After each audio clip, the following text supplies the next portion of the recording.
चलो तो स्टार्ट करते हैं क्रेस्को सीरीज का अपना अगला चैप्टर आयनिक इक्विलिब्रियम। बहुत लोगों को इंतजार था बहुत दिनों से कि आयनिक इक्विलिब्रियम आ जाए, तो देखो आ गया।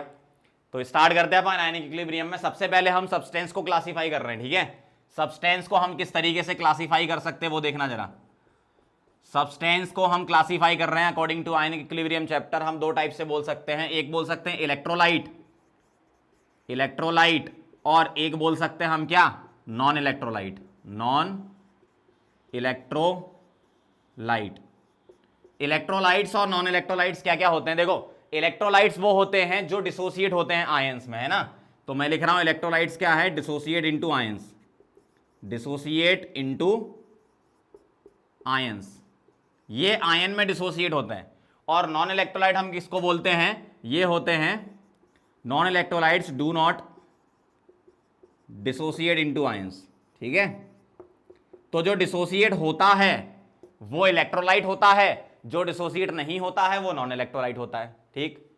अब डिसोसिएट होते हैं तो दो तरीके से, कंप्लीटली डिसोसिएट होता है कि पार्शियली होता है।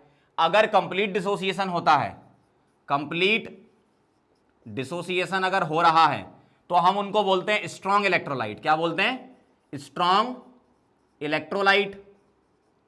और पार्शियल डिसोसिएशन होता है, पार्शियल डिसोसिएशन अगर होता है तो हम बोलते हैं उसको वीक इलेक्ट्रोलाइट, वीक इलेक्ट्रोलाइट। अगर मैं डिग्री ऑफ डिसोसिएशन के फॉर्म में आपको समझाऊं तो नॉन इलेक्ट्रोलाइट का अल्फा जो है, अल्फा अगर मैं डीओडी बोल रहा हूं तो अल्फा 0 होता है। स्ट्रॉन्ग वालों का अल्फा क्या होता है 1, और वीक वालों का अल्फा होता है 0 से 1, ठीक है। 0 पर नॉन इलेक्ट्रोलाइट, 1 पर स्ट्रॉन्ग इलेक्ट्रोलाइट, और 0 से 1 पार्शियली डिसोसिएट होते तो वीक इलेक्ट्रोलाइट, ठीक है।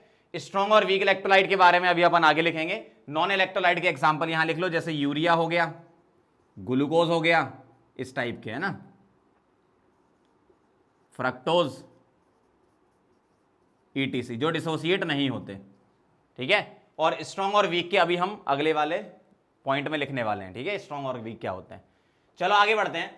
सब्सटेंस को हमने क्लासीफाई किया इलेक्ट्रोलाइट और नॉन इलेक्ट्रोलाइट में, वैसे ही हम कंडक्टिविटी के अकॉर्डिंग भी क्लासीफाई कर सकते हैं। जैसे अगर मैं बेस्ड ऑन कंडक्टिविटी आपको क्लासिफिकेशन समझाऊं, ठीक है, कंडक्टिविटी के बेसिस पर मैं बोलूंगा दो टाइप की चीजें होंगी, क्या, नॉन कंडक्टर होगा, नॉन कंडक्टर होगा, और एक कंडक्टर होगा, ठीक है। कंडक्टर क्या होता है, कंडक्ट इलेक्ट्रिसिटी, और ये डू नॉट कंडक्ट इलेक्ट्रिसिटी, ठीक है। नॉन कंडक्टर मतलब नॉन कंडक्टर्स वो होते हैं जो इलेक्ट्रिसिटी कंडक्ट नहीं करते, तो do not conduct electricity.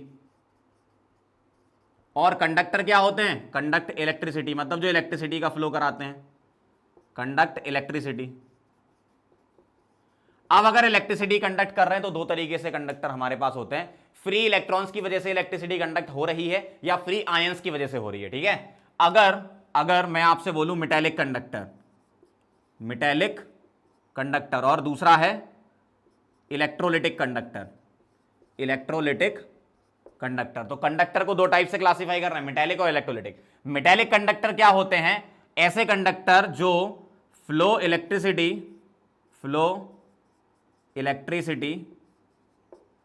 Due to free electrons, free electrons की वजह से, जैसे सभी मेटल्स जो होते हैं वो मेटेलिक कंडक्टर होते हैं, फ्री इलेक्ट्रॉन्स की वजह से इलेक्ट्रिसिटी कंडक्ट होती है, ठीक है। और इसमें लिखेंगे कंडक्ट या flow electricity, flow electricity due to free ions, free ions. तो होता क्या है, जैसे AgNO3, ठीक, H2SO4, AgCl, बहुत सारे हो सकते हैं इसमें, है ना। तो जो इलेक्ट्रोलिटिक कंडक्टर होते हैं वो आयंस के फ्लो की वजह से इलेक्ट्रिसिटी कंडक्ट करते हैं, और मेटेलिक होते हैं वो इलेक्ट्रॉन के फ्लो की वजह से करते हैं, ठीक है। अब इसमें एक पॉइंट और डिस्कस करना है कि टेम्परेचर का क्या इफेक्ट होगा। अगर टेम्परेचर तुमने बढ़ाया तो होता क्या है, इलेक्ट्रोलिटिक कंडक्टर क्या होता है, एक एंडोथर्मिक प्रोसेस होती है जब डिसोसिएशन उसका कराते हो। जैसे अगर मैं बोलूं आपसे कि सिल्वर नाइट्रेट को तोड़ो तो आप उसको हीट दोगे ना, हीट देने का मतलब एंडोथर्मिक रिएक्शन है, मतलब किसी चीज को तोड़ना एंडोथर्मिक होगा तो टेम्परेचर बढ़ाओगे तो वो टूटेगा आसानी से, मतलब टेम्परेचर बढ़ाने पर फ्री आयंस बढ़ते हैं, मतलब इलेक्ट्रोलिटिक कंडक्टिविटी क्या होती, बढ़ती है, इलेक्ट्रोलिटिक कंडक्टिविटी क्या होती है, इंक्रीज होती है। जबकि यहां पर टेम्परेचर बढ़ाने पर मेटेलिक कंडक्टर में होता है वाइब्रेशन इन कर्नल्स, कर्नल्स क्या होते हैं, inner core electron plus nucleus, ठीक है। तो उसमें वाइब्रेशन होता है तो वो फ्री इलेक्ट्रॉन के मूवमेंट को रोकता है, तो टेम्परेचर बढ़ाने पर मेटेलिक कंडक्टिविटी क्या होती है, कम होती है, ध्यान रखना, मेटेलिक कंडक्टिविटी क्या होती है, कम होती है टेम्परेचर बढ़ाने पर, जबकि यहां टेम्परेचर बढ़ाने पर कंडक्टिविटी बढ़ती है, क्योंकि आयंस प्रोड्यूस होते हैं, फ्री आयंस बनते हैं। इसमें एक चीज और आती है कि अगर मान लो मैं पानी मिलाते जाऊं, डाइल्यूशन मिलाते जाऊं, किसमें, इलेक्ट्रोलाइटिक कंडक्टर में, तो कंडक्टिविटी का क्या होगा, देखो डाइल्यूशन मिलाओगे तो आयन का सेपरेशन होने के चांसेस बहुत ज्यादा हैं, और आयंस के सेपरेशन होने के चांसेस बहुत ज्यादा, इसका मतलब फ्री आयंस मिलेंगे, कंडक्टिविटी बढ़ेगी। तो इलेक्ट्रोलाइटिक कंडक्टर में एक चीज और लिखना है आपको, क्या, कि अगर मैं डाइल्यूशन करूंगा, अगर मैं पानी मिलाते जाऊंगा इसमें, तो डाइल्यूशन बढ़ाने पर कंडक्टिविटी क्या होगी, बढ़ेगी, कंडक्टिविटी क्या होगी, बढ़ेगी, क्यों, फ्री आयंस बनेंगे। सही है, ठीक है। नॉन कंडक्टर में अगर अपन एग्जांपल लिखो तो नॉन मेटल्स वगैरह होते हैं, लेकिन एक चीज और ध्यान रखना, ग्रेफाइट जो है वो भले ही नॉन मेटल है, लेकिन वो फ्री इलेक्ट्रॉन्स के फ्लो की वजह से इलेक्ट्रिसिटी कंडक्ट करता है, ठीक है। तो ये सारी बात हो गई, सब्सटेंस को हमने क्लासिफाई कर लिया इलेक्ट्रोलाइट नॉन इलेक्ट्रोलाइट में, और बेस्ड ऑन कंडक्टिविटी। ये बेसिक थ्योरेटिकल क्वेश्चन यहां से बनने के चांसेस होते हैं, इसलिए मैंने आपको बता दिया ये, ठीक है। अब हम बात करेंगे किसकी, स्ट्रॉन्ग इलेक्ट्रोलाइट कौन से होते हैं और वीक इलेक्ट्रोलाइट कौन से होते हैं। आपको देखो ये चीज याद रखनी पड़ेगी, कौन से स्ट्रॉन्ग कौन से वीक। अगर आपने इतना याद कर लिया तो आगे का चैप्टर बहुत अच्छा रहता है, ठीक है, क्योंकि आगे आप जब सॉल्ट हाइड्रोलिसिस वगैरह पढ़ोगे, बफर पढ़ोगे, तो वहां पर वीक एसिड, स्ट्रॉन्ग एसिड, ये सारी चीजें आएंगी। तो मैं यहां पर एक टेबल बना देता हूं, स्ट्रॉन्ग एसिड कौन से होते हैं, वीक एसिड कौन से होते हैं, स्ट्रॉन्ग बेस कौन से होते हैं, वीक बेस कौन से होते हैं, फटाफट से याद कर लेना, फिर आगे बढ़ेंगे, ठीक है। नोट करो इसको। चलो तो अब आगे बढ़ा जाए। कुछ weak acid, weak base, strong acid, strong base याद करने होते हैं, तो बता देता हूं कौन कौन से होते हैं, याद कर लेना। स्ट्रॉन्ग एसिड क्या होता है, देखो स्ट्रॉन्ग एसिड में मैं बता रहा हूं कौन कौन से हैं। H2SO4, जैसे सल्फर से स्टार्ट कर रहा हूं मैं। ऑक्सी एसिड तो आप जानते ही हो, है ना, तो सल्फर का जो ऑक्सी एसिड है H2SO4, ये स्ट्रॉन्ग होता है, और H2SO3 वो वीक होता है, ठीक है। अगर मैं क्लोरीन के ऑक्सी एसिड की बात करूं तो 4 आपने पढ़े हैं, HClO4, HClO3, ये स्ट्रांग होते हैं, 2 स्ट्रांग होते हैं और 2 वीक होते हैं, HClO2 और HClO, ठीक। अगर मैं नाइट्रोजन के ऑक्सी एसिड की बात करूं तो HNO3 स्ट्रांग होता है, और एक दूसरा आपने पढ़ा है HNO2, ये क्या होता है, वीक होता है, ठीक है। अगर मैं फास्फोरस के ऑक्सी एसिड की बात करूं तो all oxy acids of phosphorus, ये क्या होते हैं, वीक। चाहे H3PO4 हो, H3PO3 हो, H3PO2 हो, कोई भी फास्फोरस का ऑक्सी एसिड हो, वो किस में आता है, वीक में आता है, ठीक है। और all organic acids, all organic carboxylic acid आपने पढ़े हैं ना, है ना, ऑल ऑर्गेनिक कार्बोक्सिलिक एसिड, ये क्या होते हैं, वीक। जैसे acetic acid, propanoic acid, butanoic acid, ये सारे, ठीक है, बेंजोइक एसिड वगैरह, सब सारे के सारे क्या होते हैं, वीक होते हैं, ठीक है।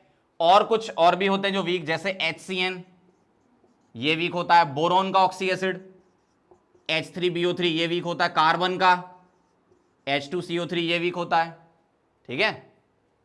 स्ट्रॉन्ग में ये हो गए। अब देखो हाइड्रा एसिड पे चलते हैं।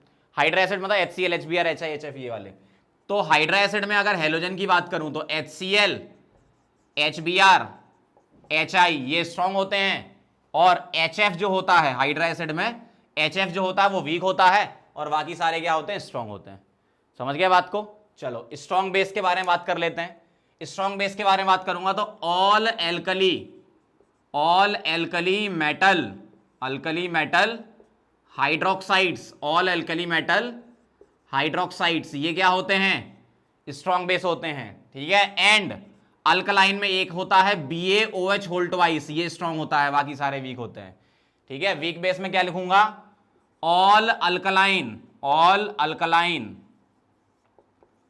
अर्थ मेटल हाइड्रोक्साइड्स, ठीक है, all alkaline earth metal hydroxides except BaOH whole twice, क्योंकि उसको अपन ने कहां लिख लिया, ये रहा, ठीक है। समझ गया बात को। एल्यूमिनियम का हाइड्रोक्साइड अगर बात करें तो ये वीक होता है, ठीक। ऑल ऑर्गेनिक बेसिस, जैसे अमीन्स आपकी होती हैं, RnH2, R2, NH, R3N, ये सब, ठीक है।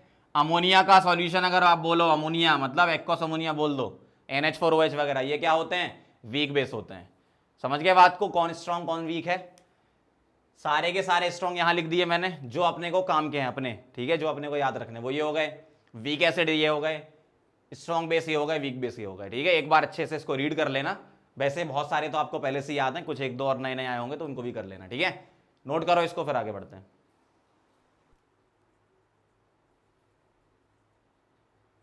चलो तो आगे बढ़ते हैं। अब आपका मेन चैप्टर जो है वो यहां से स्टार्ट होता है एसिड बेस थ्योरी से, ठीक है। यहां से मैक्सिमम क्वेश्चन बनेंगे। अब हम बात करें एसिड बेस थ्योरी की, तो तीन टाइप की थ्योरी होती है, आर्रेनियस थ्योरी, ब्रॉन्स्टेड और लुईस थ्योरी, ठीक है। तो सबसे पहले आर्रेनियस थ्योरी के बारे में बता रहे हैं। आर्रेनियस के अकॉर्डिंग आर्रेनियस एसिड ए मतलब आर्रेनियस एसिड, ठीक है। और आर्रेनियस बेस को कैसे क्लासिफाई करते हैं? आर्रेनियस एसिड वो होता है जो H+ आयन डोनेट करता है इन वाटर या एक्वस सॉल्यूशन। तो मैं लिख रहा हूं कि Arrhenius acid donate H+ ion in aqueous solution.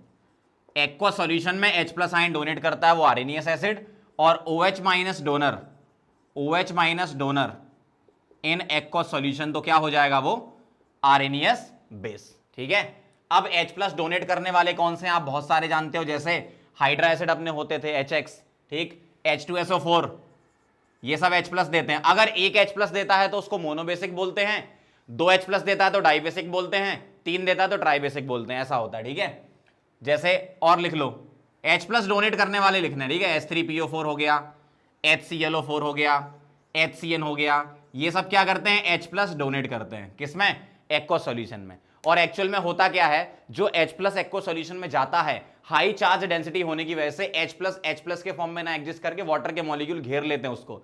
तो जो H+ है वो इस टाइप की स्पीसी में एग्जिस्ट करता है। जैसे अगर मैं एक लिख के बताऊं, जैसे HX है, इसको तुमने पानी में डाला, ठीक है, तो ये ऐसा ब्रेक होगा H+ और X-। अब H+ को पानी घेर लेगा, तो H+ को पानी घेर लेगा तो इसका जो बेटर रिप्रेजेंटेशन होता है वो ऐसा होता है H3O पॉजिटिव, ठीक है। लेकिन H3O पॉजिटिव में फिर से हाइड्रेशन हो सकता है, तो और डिफरेंट टाइप की स्पीसी बन सकती है। जैसे मान लो फिर से पानी आ गया तो क्या हो गया? H5O2+, ठीक है, और वाटर मॉलिक्यूल घेर लेंगे तो क्या हो जाएगा? H7O3+, ETC। इस टाइप की स्पीसी एग्जिस्ट करती हैं। तो आपसे अगर कभी पूछ लें कि which of the following स्पीसी exist और नॉट, तो इस टाइप से आपको दे रखे होंगे ऑप्शन में, आप क्या करो? पानी निकालते जाओ, उल्टा चलो, पानी निकालते जाओ, जब तक H+ या H3O पॉजिटिव पर ना पहुंच जाओ तब तक निकालते जाओ। फाइनल क्या बनना चाहिए तुम्हारा? H+ या H3O पॉजिटिव बनना चाहिए, मतलब आपका जो स्पीसी है वो एग्जिस्ट करेगा। जैसे मान लो आपसे बोल देते ये वाली स्पीसी एग्जिस्ट करती है क्या, ये वाली एग्जिस्ट करती है क्या, तो मैं पानी निकालता, ये बनता, फिर पानी निकालता, ये बनता, फिर पानी निकालता, ये बनता, और बोल देते यस एग्जिस्ट करती है H+। समझ रहे हो बात को? तो जो H+ है, हाई चार्ज डेंसिटी होने की वजह से वाटर के मॉलिक्यूल इसको घेरते जाते हैं, तो ऐसे इस टाइप की स्पीसीज हाइड्रेटेड आयन बनते जाते हैं ये, ठीक है। अब इसमें मेन चीज और एक इंपॉर्टेंट एसिड है, बस ये ध्यान रखना, ये आर्रेनियस एसिड नहीं है। H3BO3 ये अपना H+ नहीं देता, ठीक है, is not Arrhenius acid. H3BO3 Arrhenius acid नहीं है, ये ध्यान रखना। तो ये सारी बात हो गई आर्रेनियस एसिड की। आर्रेनियस बेस क्या होते हैं? OH- डोनर होते हैं। OH- डोनर जैसे अल्कली मेटल के हाइड्रोक्साइड, ठीक है, इसको मोनो एसिडिक बेस बोलेंगे। एक OH निकालेगा तो मोनो एसिडिक बेस बोलेंगे, 2 OH निकालेगा तो डाई एसिडिक बेस बोलेंगे, और 3 निकालेगा तो ट्राई बोलेंगे। 3 में जैसे FeOH whole thrice, AlOH whole thrice, इस टाइप के आ जाए आपके सामने, है ना। और ये स्पीसी भी OH- हाइड्रेटेड फॉर्म में एग्जिस्ट करेगी। जैसे मैं आपको एग्जांपल से समझाऊं, MOH है, इसने क्या दिया? M+ और OH- दिया, और ये सारी कहानी किस में कर रहे हैं अपन? पानी में कर रहे हैं ना, ठीक है। तो अब क्या होगा? वाटर से ये जो OH- है ये ले लेगा वाटर, मतलब हाइड्रेट कर देगा इसको, तो ये बनाएगा H3। इसको ऐड कर दो, मैथमेटिकली ऐड कर दो, कोई दिक्कत नहीं, H3O2-, और अगर पानी आ गए तो क्या बन जाएगा? H5O3-, ठीक है, एंड सो ऑन, ETC लिख देता हूं मैं। तो इस टाइप की हाइड्रेटेड स्पीसी बन जाएगी। तो फिर से वही question, which of the following स्पीसी exist और नॉट, तो आप क्या करो? पानी निकालते जाओ, OH- तक या H+ तक आप पहुंच रहे हो तो वो स्पीसी एग्जिस्ट करती है, ठीक है, सीधी सी बात है। और एक्वा सॉल्यूशन में जो OH- डोनेट करते हैं वो क्या होते हैं? आर्रेनियस बेस होते हैं, समझ गए। तो आर्रेनियस एसिड क्या? H+ donor in aqua solution, Arrhenius base क्या? OH- donor in aqua solution, ठीक है। अब चलते हैं ब्रॉन्स्टेड थ्योरी पे। इसमें क्या होता है? ब्रॉन्स्टेड एसिड Ba और ब्रॉन्स्टेड एसिड Bb, ठीक है। अब ये जो ब्रॉन्स्टेड एसिड है वो क्या होता है? ब्रॉन्स्टेड एसिड होता है H+ डोनर। अब यहां सॉल्वेंट की जरूरत नहीं है, पानी की जरूरत नहीं है। ऐसा बोला था ब्रॉन्स्टेड ने कि कोई भी एसिड है वो अपने आप भी H+ सेल्फ आयनाइज कर सकता है, ठीक है, दे सकता है वो अपने ही सॉल्यूशन में। जैसे अगर मैं HX लिखूं तो क्या देगा ये? H+ और X-, मतलब यहां पानी नहीं चाहिए आपको, बिना पानी के भी डिसोसिएट हो जाता है, ठीक है। लेकिन बात तो सही है, चाहे ब्रोंस्टेड एसिड हो चाहे आर्सेनियस एसिड हो, H+ देना है तो देना है, चाहे पानी हो या ना हो। मतलब मैं यहां पर एक सिंपल सा पॉइंट ये लिख देता हूं कि all Arrhenius acid AA are BA, all Arrhenius acid are Bronsted acid. ठीक है, all Arrhenius acid are Bronsted acid, सारे आर्सेनियस एसिड क्या होते हैं? ब्रोंस्टेड एसिड होते हैं, ये ध्यान रखना। ठीक, ब्रोंस्टेड बेस के बारे में बात कर लेते हैं। H+ एक्सेप्टर, H+ लेने वाले वो क्या हो गए? Bronsted base. जैसे अगर मैं आपसे बोल दूं X-, ये ब्रोंस्टेड बेस है क्या? H+ दे दो, क्या बन गया? HX, ब्रोंस्टेड बेस है। अगर मैं आपसे बोलूं HCO3-, ये ब्रोंस्टेड बेस है क्या? क्यों? H+ दे दो इसको, तो ये क्या बना लेगा? H2CO3। अगर मैं आपसे बोलूं PO4, H2PO4 नेगेटिव, अगर H+ दे दो तो ये क्या बना लेगा? H3PO4। हाँ, ये बात भी सही है कि ये H+ दे भी सकते हैं, लेकिन अभी मैं सिर्फ आपको ब्रोंस्टेड बेस बता रहा हूं, इसलिए ये H+ दिलवा रहा हूं इनको। बाकी ये दोनों H+ दे भी सकते हैं, ये ब्रोंस्टेड एसिड की तरह भी काम कर सकते हैं। ठीक है, उसको मैं अभी आगे कनेक्ट करूंगा। ठीक है, और देखो, और CO3, HCO3 नेगेटिव, अगर इसने H+ ले लिया तो क्या बना लेगा? ये H2CO3। OH नेगेटिव, इसने H+ ले लिया तो क्या बना लेगा? ये H2O। मतलब ये सारे के सारे जो लेफ्ट साइड लिखे हैं ये क्या हैं? ब्रोंस्टेड बेस हैं, मतलब जो H+ लेते हो। समझ गए? तो जो H+ लेने वाली स्पीसी है वो क्या हो जाएगी? ब्रोंस्टेड बेस हो जाएगी। Arrhenius acid, Arrhenius base, Bronsted acid, Bronsted base, पूरा डिटेल में समझा दिया मैंने आपको। अब चलते हैं अपन लुईस एसिड और लुईस बेस पर। ठीक है, इसको नोट करो पहले। चलो तो आगे बढ़ते हैं लुईस थ्योरी पे।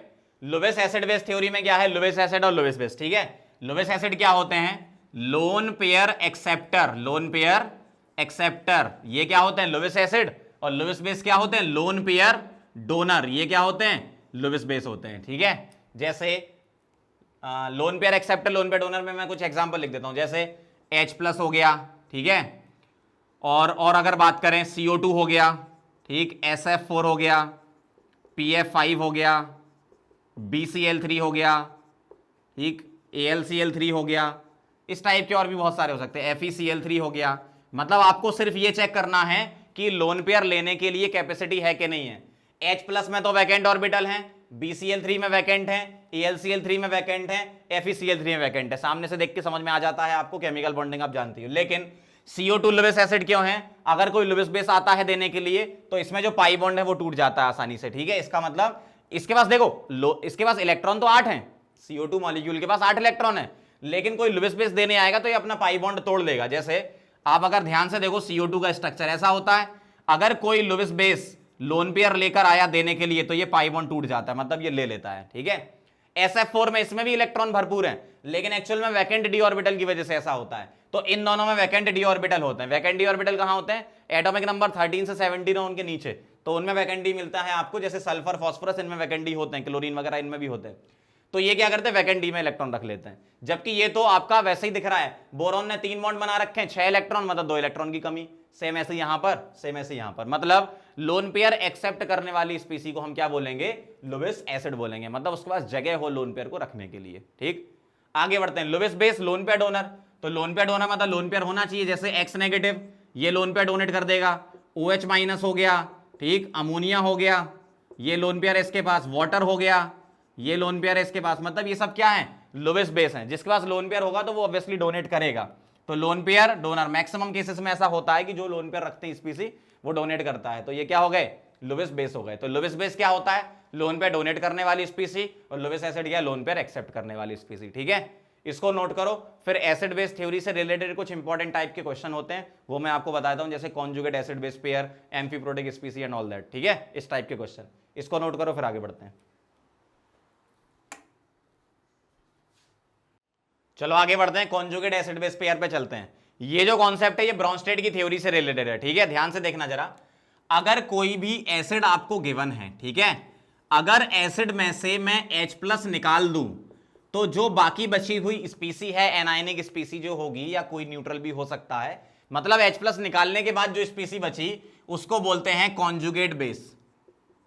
कॉन्जुगेट बेस मतलब किसी भी स्पीसी से जो कि एसिड होगा, ऑब्वियसली H+ देगा, तो एसिड से H+ निकालो तो जो बेस बनेगा वो क्या होगा? Conjugate base. ठीक, अगर आपका एसिड स्ट्रॉन्ग एसिड है तो जो कॉन्जुगेट बेस होता है वो वीक कॉन्जुगेट बेस होता है। अगर स्ट्रॉन्ग एसिड है तो वीक कॉन्जुगेट बेस, अगर ये वीक एसिड है तो ये होगा स्ट्रॉन्ग कॉन्जुगेट बेस, ऐसा होता है। ठीक है, फिर से सुन लो, ये फुल फॉर्म नहीं लिख रहा हूं मैं, टाइम बचेगा मेरा और आपका भी। Strong acid week conjugate base, week acid strong conjugate base. अब एग्जांपल देखना जरा, जैसे अगर मैंने लिखा सपोज आपके सामने HNO3, तो HNO3 ने क्या दिया, H प्लस दिया और क्या बनाया, NO3 माइनस बनाया। तो HNO3 क्या है, अब देखो ये वाली बात आ गई, मैंने टेबल में लिखाया था कौन से स्ट्रॉन्ग एसिड, कौन से वीक एसिड, कौन से स्ट्रॉन्ग बेस, कौन से वीक बेस, अब याद होना चाहिए। ये स्ट्रॉन्ग एसिड होता है तो ये क्या हो जाएगा, वीक कॉन्जुगेट बेस। इस तरीके से समझना है आपको, है ना। जैसे अगर मैं सपोज लिखता हूं HF, HF मैंने लिखा H प्लस और F माइनस, ठीक है। अब बताओ HF क्या है, HF एक वीक एसिड है तो F माइनस क्या होगा, स्ट्रॉन्ग कॉन्जुगेट बेस होगा। इस तरीके से आपको सोचना है। तो अगर एसिड है उसमें से H प्लस निकाला, कॉन्जुगेट बेस बनेगा, स्ट्रॉन्ग एसिड का वीक कॉन्जुगेट बेस और वीक एसिड का स्ट्रॉन्ग कॉन्जुगेट बेस। इस तरीके से पहचान लेते हैं। अगर मान लो आपको बेस दे रखा होता, यहां लिख देता हूं, अगर बेस दे रखा होता तो बेस को अगर मैं H प्लस दे दूं तो क्या बनेगा, उसके बाद बनेगा कॉन्जुगेट, कॉन्जुगेट एसिड बनेगा। क्या बनेगा, कॉन्जुगेट एसिड। ठीक है, अगर बेस मेरे पास क्या है, वीक बेस है तो स्ट्रॉन्ग कॉन्जुगेट एसिड बनेगा, और अगर मेरे पास स्ट्रॉन्ग बेस है तो weak conjugate acid, just opposite बनता उसका। ठीक है, जैसे अगर मैं आपके सामने बात करूं, मैंने सपोज लिख दिया, हाँ वीक बेस को ही ले लेता हूं, क्या ले लूं, NO3 माइनस ही ले लेते हैं। ठीक है, अगर मैं NO3 माइनस की बात करूं तो NO3 माइनस में मैंने क्या दिया, H प्लस, तो क्या बना, HNO3। अब इसको कैसे पहचानते हो, देखो आप इसको राइट साइड से पहचान लोगे क्योंकि यहां से आपको याद होते हैं टेबल में। ठीक, अगर HNO3 क्या है, स्ट्रॉन्ग एसिड है, इसका मतलब ये क्या है, वीक बेस है। ठीक है, अब ये शुरू कर दो यहां से पढ़ना, वीक बेस है तो ये स्ट्रॉन्ग कॉन्जुगेट एसिड है, स्ट्रॉन्ग कॉन्जुगेट एसिड है, ऐसे लिख लिया करो। ठीक है, और देखो जरा एक और एग्जांपल ले लेता हूं मैं। सपोज मैंने यहां ले लिया H2CO3 ले लिया, ठीक है, और HCO3 माइनस था, इसमें मैंने क्या दिया, H प्लस दिया। ठीक है, अब बताओ H2CO3 क्या है, H2CO3 क्या है, एक वीक एसिड है। अगर ये वीक एसिड है तो ये क्या होगा, स्ट्रॉन्ग बेस होगा। अब रिएक्शन राइट साइड से पढ़ लो कि स्ट्रॉन्ग बेस है तो ये क्या होगा, एक्चुअल में वीक कॉन्जुगेट एसिड। ठीक है, तो ये स्ट्रॉन्ग बेस है, ये क्या है, वीक कॉन्जुगेट एसिड। इस तरीके से आप पहचान लिया करते हैं। तो बेस में H प्लस दोगे कॉन्जुगेट एसिड बनेगा, और एसिड से H प्लस लोगे तो कॉन्जुगेट बेस बनेगा। समझ रहे हो बात को, तो बहुत इजी होता है ये कॉन्जुगेट एसिड बेस थ्योरी का। बस आपको वो टेबल याद होनी चाहिए, strong acid, week acid, strong base और वीक बेस। इसको नोट करो, फिर आगे अगला टॉपिक एम्फीप्रोटिक स्पीसी, वो भी इसी कॉन्सेप्ट से रिलेटेड है, ब्रॉन्स्टेड के। ठीक है, नोट कर लो इसको, फिर एम्फीप्रोटिक स्टार्ट करते हैं। ब्रॉन्स्टेड से रिलेटेड एक कॉन्सेप्ट और है, एम्फीप्रोटिक स्पीसी। देखो एम्फोटेरिक अलग होता है, एम्फीप्रोटिक अलग होता है। एम्फी का मतलब दोनों साइड, प्रोटिक मतलब H प्लस, मतलब जो H प्लस दे भी दे और ले भी ले। ठीक है, तो यहां मैं एक लाइन में लिख देता हूं, H plus donor as well as acceptor. ठीक है, H प्लस डोनेट भी कर दे और क्या ले ले, H प्लस ले भी ले। ठीक है, जैसे बहुत आसान है, HCO3 नेगेटिव, अगर मैं इससे H प्लस दिलवाऊं तो माइनस H प्लस लिख रहा हूं, तो क्या बनेगा, CO3 माइनस। अगर मैं H प्लस इसमें ऐड कर दूं तो प्लस H प्लस लिख रहा हूं, तो क्या बन जाएगा, H2CO3। तो बहुत आसान है, H प्लस दे भी दे और H प्लस ले भी ले। लेकिन इसमें कुछ अच्छे क्वेश्चन भी होते हैं, जैसे अपन अगर फास्फोरस के ऑक्सी एसिड की बात करें तो ध्यान से देखना, अगर मैं आपके सामने लिखता हूं H2PO4 नेगेटिव, तो इससे अगर मैं H प्लस को निकालता हूं तो क्या बनेगा, HPO4 2 नेगेटिव। ठीक है, और अगर मैं इसमें H प्लस डालता हूं तो क्या बनेगा, H3PO4। सही बात है। अब ध्यान देना जरा, अगर मैं यहां पर ऐसा कर दूं, कैसा, H2PO3 नेगेटिव। ठीक है, तो अगर मैं इसमें से H प्लस निकाल दूं तो क्या बनेगा, HPO3 2 नेगेटिव। ठीक, और अगर मैं इसमें H प्लस डाल दूं तो क्या बनेगा, H3PO3। अब ध्यान देना, अब ध्यान देना, ठीक है, बस बस ध्यान देते रहो। अगर मैं ऐसा लिखता हूं H2PO2 नेगेटिव, तो अगर मैं इसमें से H प्लस निकालता हूं तो भैया निकलेगा ही नहीं। अब आप बोलोगे सर दिख तो रहे हैं, निकाल दो, ऐसा नहीं होता। अब तो मैं ध्यान से बताता हूं, मैं फास्फोरस के ऑक्सी एसिड का स्ट्रक्चर यहां बना रहा हूं। ये हो गया अपना क्या, H3PO3, क्या हो गया ये, H3PO3, सॉरी H3PO4 है 4। दूसरा बना रहा हूं मैं H3PO3, ध्यान से देखना जरा। अगर मैं H3PO3 का स्ट्रक्चर बनाता हूं तो 1 2 3 ये, और अब बना रहा हूं मैं H3PO2 का, बहुत ध्यान से देखना जरा। P डबल बॉन्डो OH H और H, समझ गए। अब अगर मैं आपसे ये पूछ रहा था, ध्यान से देखना, मैंने क्या पूछा था, H2PO2 नेगेटिव, ये H प्लस दे सकता है क्या? ध्यान से देखो, अगर मैं इससे H2PO2 नेगेटिव बनाना चाहूं तो H प्लस हटा के यहां नेगेटिव बना दूंगा पहले, और अब सोचूंगा क्या इसमें से H प्लस निकल सकता है? नहीं निकल सकता। क्यों? ये फास्फोरस से H जुड़े हैं, फास्फोरस से जुड़े H नहीं निकलते, ऑक्सीजन से जुड़े H निकलते हैं, समझ गए बात को। तो इसलिए H2PO2 नेगेटिव से H प्लस निकलेगा नहीं, लेकिन ये H प्लस ले सकता है, ठीक है। H प्लस अगर देना चाहो तो ये ले सकता है, क्या बना लेगा?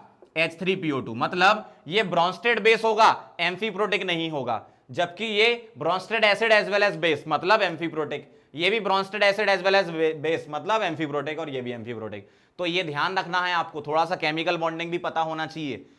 ऑक्सी एसिड्स ऑफ फास्फोरस में बहुत अच्छी चीजें हो जाती, जैसे मान लो अगर मैं आपसे ऐसे पूछता हूं, ठीक है, H3PO3 से रिलेटेड है, आप फटाफट से देखना, देख के आंसर सोचना दिमाग में क्या आता है। अगर मैं आपसे बोलूं HPO3 2 नेगेटिव, बताओ इसमें से H प्लस निकलेगा क्या? सोचो जरा, 1 2 3 4 5, सोच लिया? देखना जरा, HPO3 2 नेगेटिव में से अगर मैं यहां से एक H और एक H उड़ा दूं, कौन सा वाला? ये ऑक्सीजन वाला, तो ऐसा दिखेगा। अब इसमें से H प्लस नहीं निकल सकता, क्यों? फास्फोरस से H जुड़ा है, अब नहीं निकलेगा, ठीक है। तो अब इसमें से H प्लस नहीं निकलेगा, तो इसके बारे में मैं क्या बोलूंगा? ये एम्फीप्रोटिक नहीं है, ये वाला एम्फीप्रोटिक नहीं है। कौन? ये, ध्यान रखना आप। तो समझ गए होगे बात को, किस तरीके से चेक करते हैं एम्फीप्रोटिक? जो H प्लस दे भी दे और H प्लस ले भी ले, उसको हम क्या बोलते हैं? एम्फीप्रोटिक। ब्रॉन्स्टेड से रिलेटेड कॉन्सेप्ट है, ठीक है, इसको नोट करो, फिर आगे बढ़ते हैं। चलो आगे बढ़ते हैं आयनिक इक्विलिब्रियम के सबसे मोस्ट इंपॉर्टेंट चैप्टर पर, जो कि है pH calculation. Most important part बोलो, पीएच कैलकुलेशन। पीएच कैलकुलेशन सबसे इंपॉर्टेंट पार्ट है इस पूरे चैप्टर का, ध्यान से देखना जरा। पहली बात तो कुछ बेसिक्स इसके बारे में लिख देता हूं मैं, क्या कि पीएच निकलता कैसे है। सोरेनसन ने स्केल बनाई थी, और ये डाइल्यूट सॉल्यूशन के लिए वैलिड होती है, कॉन्सेंट्रेटेड के लिए नहीं होती। तो पीएच इज इक्वल टू होता है minus log of H plus. इसका कोई सिग्निफिकेंस नहीं है, बस इसलिए बनाई गई थी ताकि कैलकुलेशन ईजी रहे। तो पीएच क्या है? माइनस लॉग बेस 10 है यहां पर, ठीक है, H प्लस। इसी तरीके से अगर मुझे POH लिखना है तो मैं क्या लिखूंगा? Minus log base 10 OH minus concentration लिखूंगा। और PH plus POH, PH plus POH क्या होता है? ये होता है 14 एट कहां पर?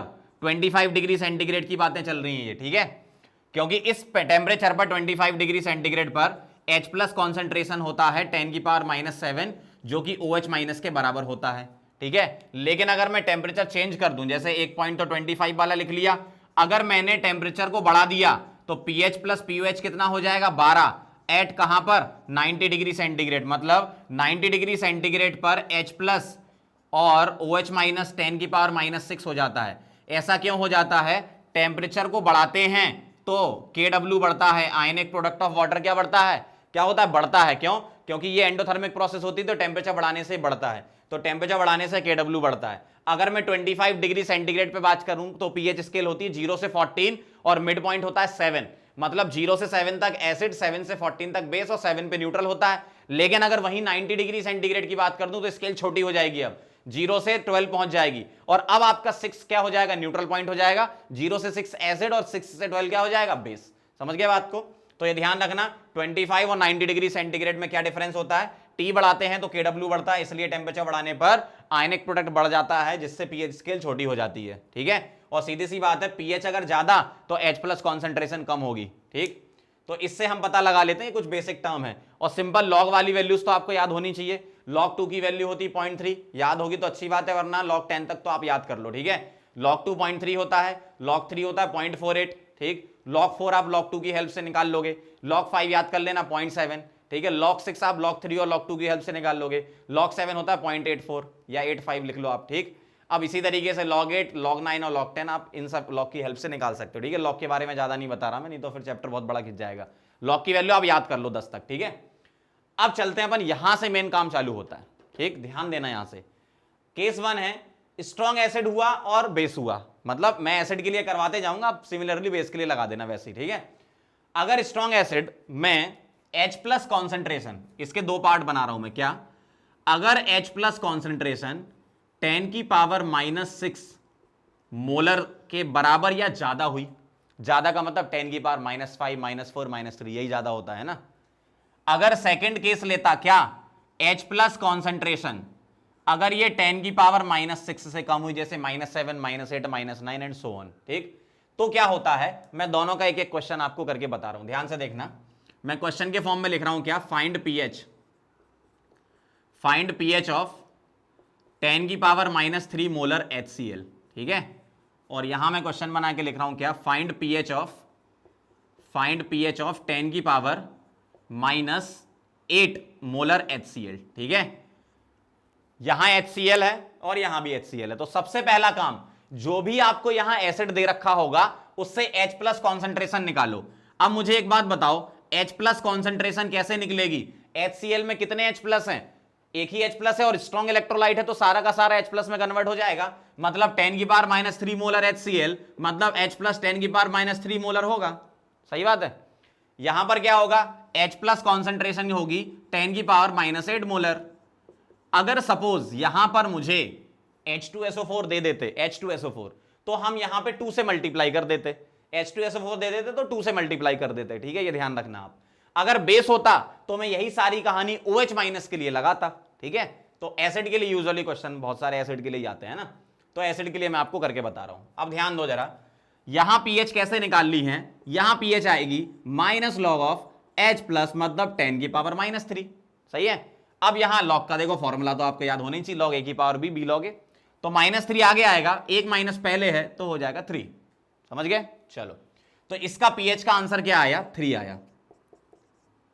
यहां क्या करोगे, इधर जब आप पीएच निकालोगे तो पीएच क्या आएगा, -log ऑफ H प्लस मतलब 10 की पावर -8 और -8 आगे आएगा तो 8 हो जाएगा, और ये हो गया भाई साहब गलत।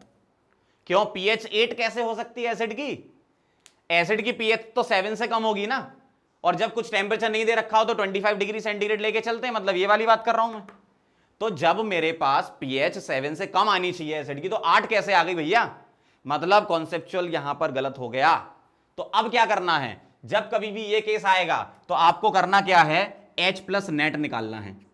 H प्लस नेट कैसे निकलेगा, H plus from acid, H plus from acid और H प्लस फ्रॉम वाटर, क्यों, ये सब पानी में डालने से ही तो काम हो रहा है, और वाटर से H प्लस कितना आता है, 10 की पावर -7, ठीक है। यहां से कितना आया था, 10 की पावर -8, तो इसमें ऐड करना होगा 10 की पावर -7, समझ गए। तो अब क्या करोगे आप, इसको सॉल्व कर लो, अब थोड़ा मैथ्स आना चाहिए। 10 की पावर -8 कॉमन ले रहा हूं तो 1 + 10 हो गया, और ये हो जाएगा 11 × 10 की पावर -8, ठीक है। अब मैं यहां पीएच का फॉर्मूला लगा रहा हूं, pH is equal to -log 11 × 10 की पावर -8, ठीक है। अब यहां पर आप क्या करो, इसको डायरेक्ट याद करना सीख लो, कैसे यहां लिख देता हूं, लॉग की प्रॉपर्टी, -log a × 10 की पावर -b, तो ये होता है b - log a, सीधा सीधा, क्योंकि ऐसा बहुत बार आएगा इस चैप्टर में तो आप डायरेक्ट यूज कर लेना। b - log a होता है मतलब 8 - log 11, 8 - log 11, ठीक है। log 10 1 होता है तो log 11 1 से थोड़ा ज्यादा होगा, तो 8 में से 1 माइनस करते हो तो 7 आता है, लेकिन log 11 तो 1 से थोड़ा ज्यादा है तो 7 से थोड़ा कम आता है, तो ये आता है 6.9। और अब आप पता क्या करोगे, इसको याद कर लो, ये तो मैंने एक बार सॉल्व करके बता दिया, आप खुद भी घर पे कैलकुलेशन कर सकते हो। अगर मैं यहां 10 की पावर -9 कर दूं, -10 कर दूं या और आगे कर दूं, तो सारे के सारे आंसर 6.9 के आसपास आते हैं। किसी का 6.96 आएगा तो किसी का 6.92 आएगा। और कभी भी ध्यान देना, कभी भी क्वेश्चन में अगर ये केस आ गया, केस पहचानना आना चाहिए, ठीक है।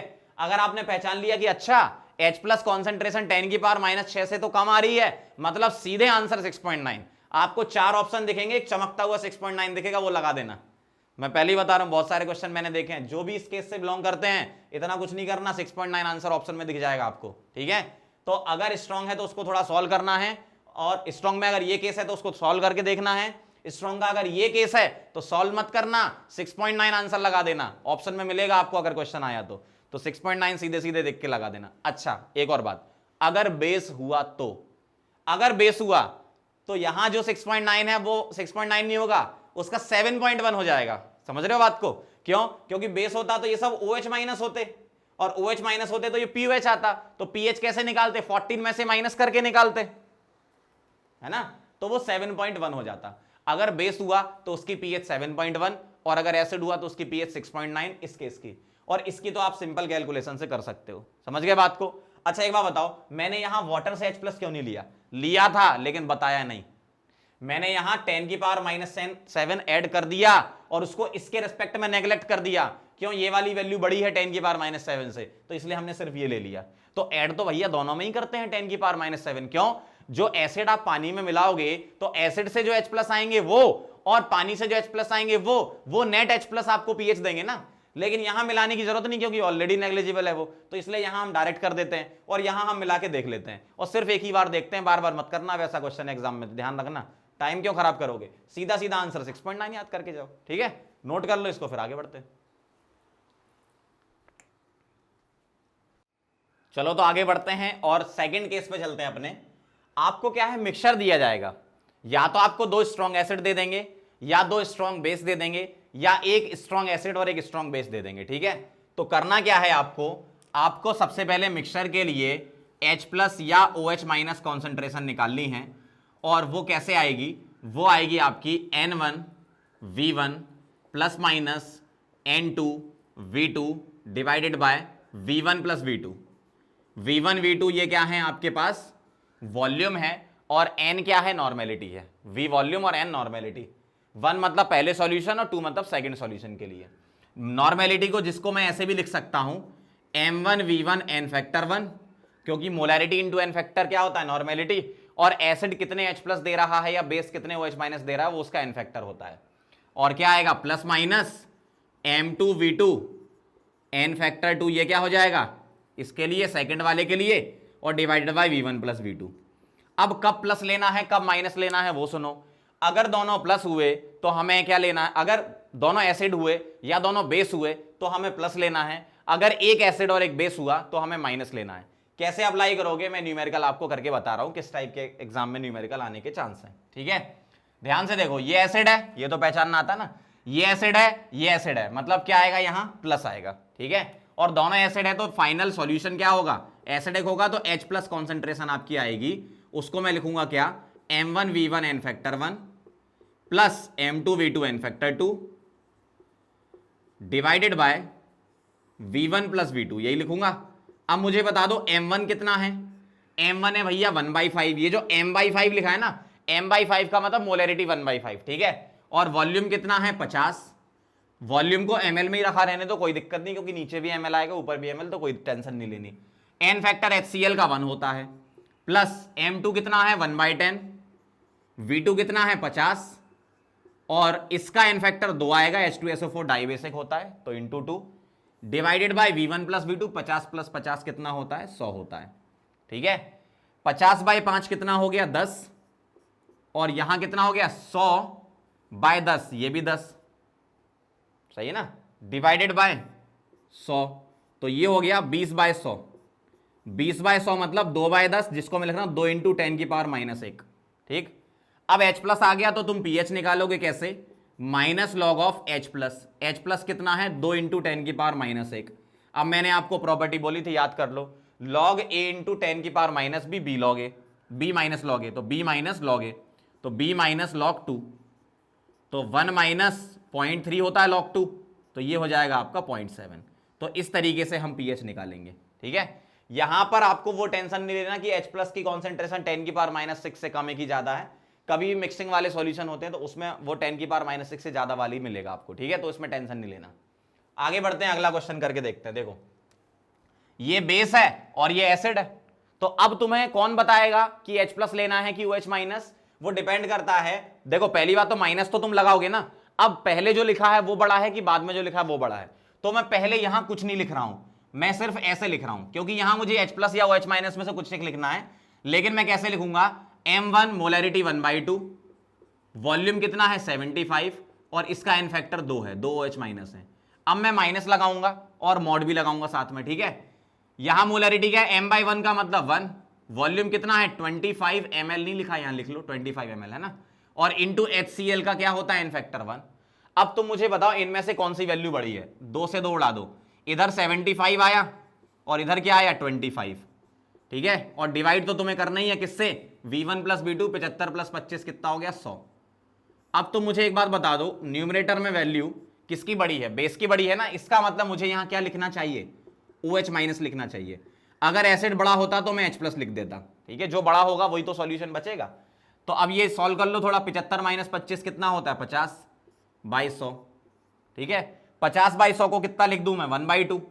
अब तुम यहां से निकाल लो POH, तो POH क्या आएगा माइनस लॉग 1/2, जिसको मैं लिख सकता हूं log 2, और log 2 कितना होता है 0.3, तो POH 0.3 आ गई। pH कैसे निकालोगे, 14 में से माइनस कर दो, तो 14 माइनस 0.3 कितना हो गया ये 13.7। तो इस तरीके से तुम्हें मिक्सिंग के क्वेश्चन करने हैं, समझ गए बात को, नोट कर लो, फिर आगे बढ़ते हैं। चलो आगे बढ़ते हैं केस 3 पर। केस 3 क्या है, वीक मोनोबेसिक एसिड या वीक मोनोएसिडिक बेस। जैसे आपको यहां एसिड यूजुअली मिलेगा आपको कार्बोक्सिलिक एसिड, जैसे CH3COH, benzoic acid, formic acid, ये सारे बेस में आपको मिलेगा NH4OH टाइप के, इस टाइप के, है ना। तो इसमें क्या होता है, मैं पूरा का पूरा डेरिवेशन नहीं बता रहा, आपको डायरेक्ट रिजल्ट बता रहा हूं क्या क्या आते हैं। जैसे अगर मेरे पास वीक एसिड है सपोज HA, तो HA ब्रेक होता है किसमें, H प्लस में और A माइनस में, ठीक है, इस टाइप से हम लिख रहे हैं इसको वीक एसिड को, और इसका आपको Ka गिवन होगा। तो इसमें क्या क्या चीजें आपसे निकलवाएंगे, सबसे पहले डिग्री ऑफ डिसोसिएशन अल्फा, तो अल्फा यहां होता है √Ka/C, C is the concentration of weak acid, ठीक है। इसके बाद H प्लस निकलवा सकते हैं, तो H प्लस होता है √K/C, ठीक, ओस्टवाल डाइल्यूशन लॉ इसमें लगता है। और pH जो होता है, pH निकलता है 1/2 pKa माइनस log C, ठीक है, और pK कैसे निकलेगा माइनस log ऑफ Ka से, ठीक। तो ये 3 फॉर्मूले इसमें ध्यान रखना, और मेन एक पॉइंट ये ध्यान रखना कि degree of dissociation DOD of weak electrolyte, weak acid या वीक बेस है ना, weak electrolyte, degree of dissociation of weak electrolyte is inversely proportional to square root of the concentration. देखो alpha is inversely proportional to root C, के तो constant होता है, के जो है वो सिर्फ टेम्परेचर पे डिपेंड करता है, square root of the concentration, और directly proportional to square root of the dilution, ठीक है। इसका मतलब क्या है, अगर मैं कॉन्सेंट्रेशन को लिखूं मोल अपॉन वॉल्यूम, तो वॉल्यूम ऊपर चला जाएगा, तो directly proportional to square root of V के हो जाएगा। मतलब अल्फा क्या है, इनवर्सली प्रोपोर्शनल टू √C होता है, या फिर अल्फा क्या है, डायरेक्टली प्रोपोर्शनल टू √V होता है, ठीक है। इस तरीके से हम इसको बोलते हैं। चलो एक क्वेश्चन कर लेते हैं इसका। मुझे एक वीक एसिड दिया है, देखो ये तो पहचानना आना चाहिए, और वैसे भी के दिया है तो वीक ही होगा ना, स्ट्रॉन्ग का के थोड़ी देते हैं। तो CH3COH वीक एसिड, और pH निकालना है, तो pH का फॉर्मूला क्या आ जाएगा, आधा pKa माइनस log C, ठीक है। अब बता दो pK अलग से निकाल लो, K अगर 10⁻⁵ है तो pK आएगा माइनस log ऑफ K, ठीक है, और माइनस log K क्या है 10⁻⁵, तो -5 आगे ले आओ, कितना हो गया 5, तो pK 5 आ गया, तो 1/2 pK हो गया 5 माइनस log C कितना है 10⁻⁻1 लिख दूं। अब तुम -1 को आगे ले आओ तो +1 हो जाएगा, और log 10 तो 1 होता है, तो 1/2, और ये क्या आ जाएगा 5 + 1 कितना होता है 6/2, मतलब 3। तो तुम्हारा pH क्या आ गया यहां से 3। इस तरीके से सॉल्व करना है।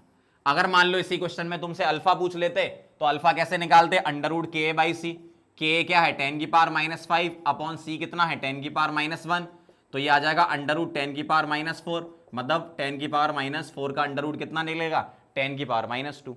इस तरीके से अपन सॉल्व करेंगे, ठीक।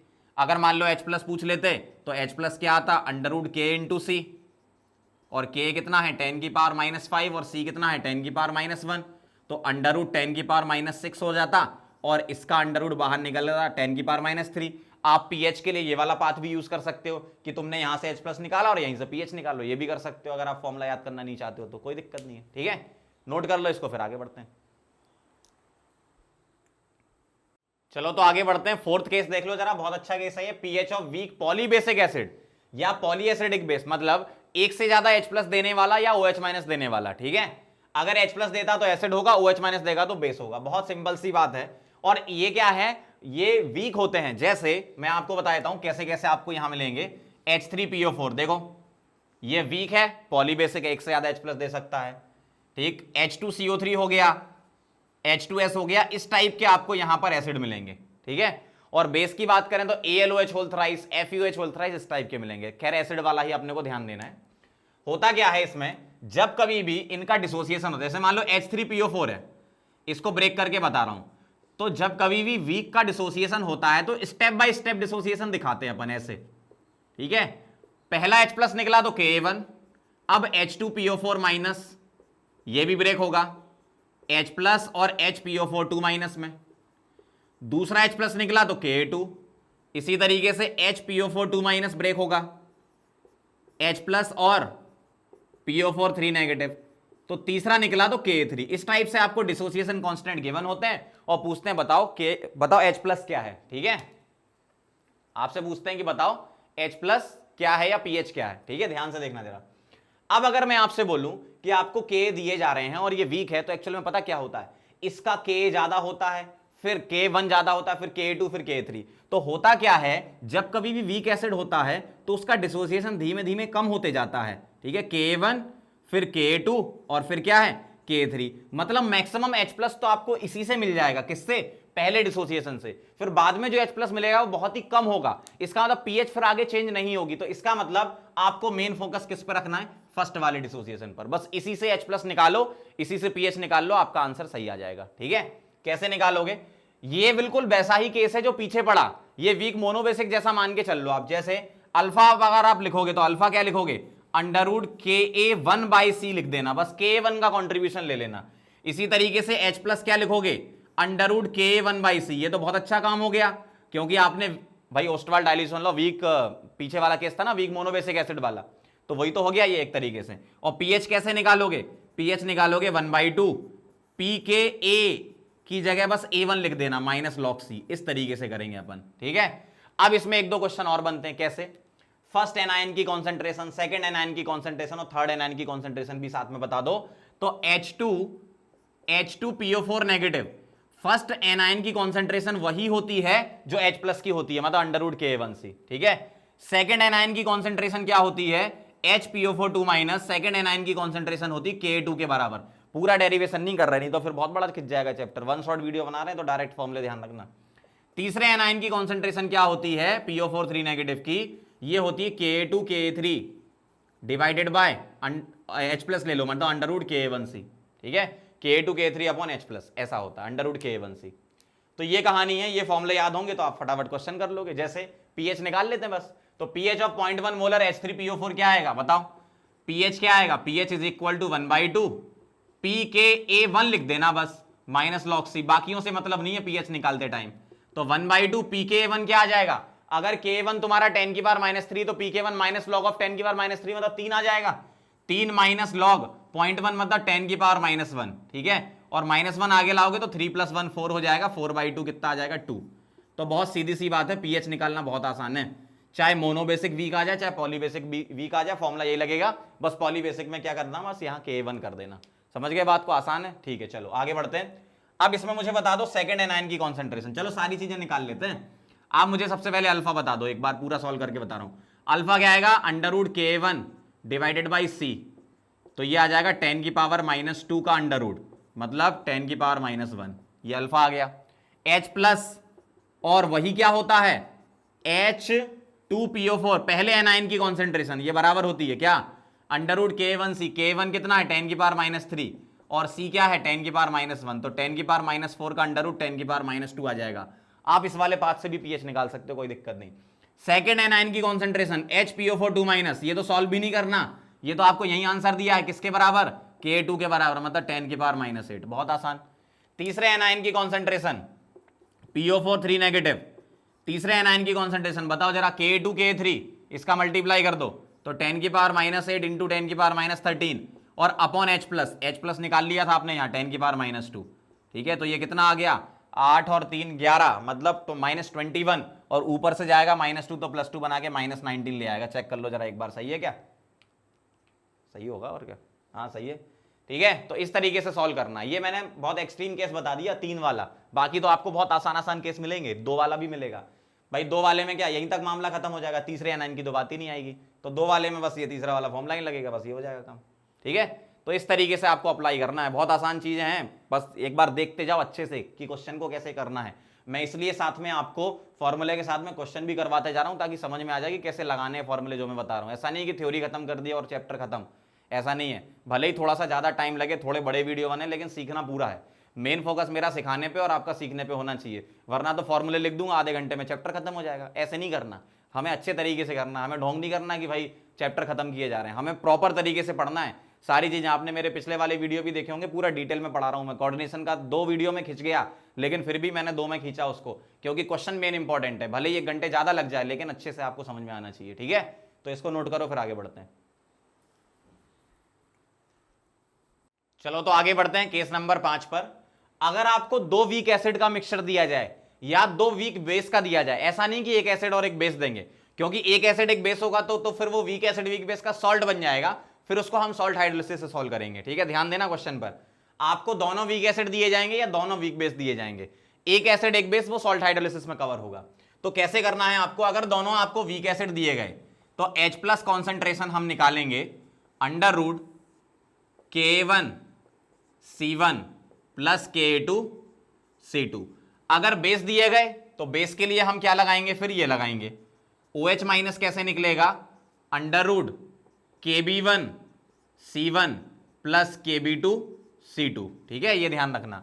और ये C1 एंड C2 ये क्या है, कॉन्सेंट्रेशन आफ्टर मिक्सिंग, मतलब फाइनल सॉल्यूशन की कॉन्सेंट्रेशन है। ये concentration after mixing final solution की लेनी है आपको। ठीक है, ध्यान से देखना, एक क्वेश्चन करके बता रहा हूं इसका। Find pH of solution obtain by mixing equal volume, इसको अंडरलाइन करना जरा, equal volumes of 0.02 molar HOCl and 0.2 molar CH3COH। तो ये अलग अलग था, जैसे एक कंटेनर में HOCl था, एक में CH3COH था, उसको मैंने एक तीसरे कंटेनर में मिला दिया, तो जितना वॉल्यूम इसका उतना ही इसका, तो जब मिलाओगे तो वॉल्यूम डबल हो जाएगा ना।